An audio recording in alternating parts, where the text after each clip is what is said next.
स्वागतम स्वागतम माननीय राज्यपाल स्वागतम स्वागतम स्वागतम माननीय राज्यपाल स्वागतम ओडिशार महामहिम राज्यपाल रघुवर दास आज बरगढ़ जिला गस्त करिछन।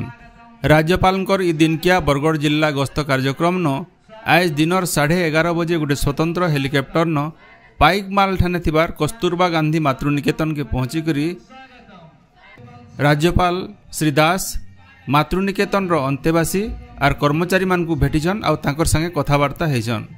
राज्यपाल श्री दास कर स्वागत लगी मातृनिकेतन तरफु विशेष व्यवस्था करा जायतिला। राज्यपाल श्री दास पहला मातृनिकेतन रो प्रतिष्ठाता स्वाधीनता संग्रामी पार्वती गिरींकर प्रतिमूर्ति न फुलमाला चढ़ाबार संगे श्रद्धांजलि अर्पण करथिले।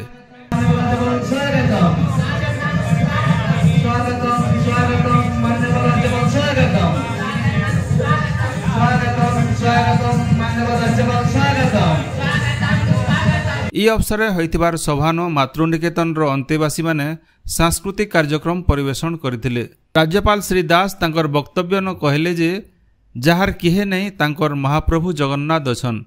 आगर थर राज्यपाल मातृनिकेतन के आसीथिला बेले अंतेवासी माने गुटे बस देवार लगी अनुरोध करथिले। भारतीय स्टेट बैंक तरफु मातृनिकेतन के गुटे बस दिया जायथिला बेले आज गुटे पार्क तैयारी लगी भूमि पूजन करिछन। आबा जुलाई 14 तारिख दिन भुवनेश्वर राजभवन न तैयारी होइतिबार जगन्नाथ मंदिर रो प्रतिष्ठा उत्सव न जोग देवार लगी राज्यपाल श्री दास अंतेवासी मानकु निमंत्रण करिछन। प्रतिष्ठा उत्सव न जोग देवार संगे पुरी श्रीमंदिर न महाप्रभुंकर दर्शन करवार लगी सबु अंतेवासी मानकु राज्यपाल प्रतिश्रुति दैछन। इ अवसर न मातृनिकेतन रो भिन्न भिन्न समस्या बाबदे राज्यपाल को गोटे स्मारक पत्र दिया जाइछे। मातृनिकेतन न आउ गोटे यूनिट खोला जिबार मातृनिकेतन रो जुन्हा बिल्डिंग के भांगी करी नुआ बिल्डिंग तैयारी करवार लगी राज्यपाल ठाने निवेदन करा जाइछे। पाइकमाल नु बड़ शतपथींकर रिपोर्ट गणदृष्टि।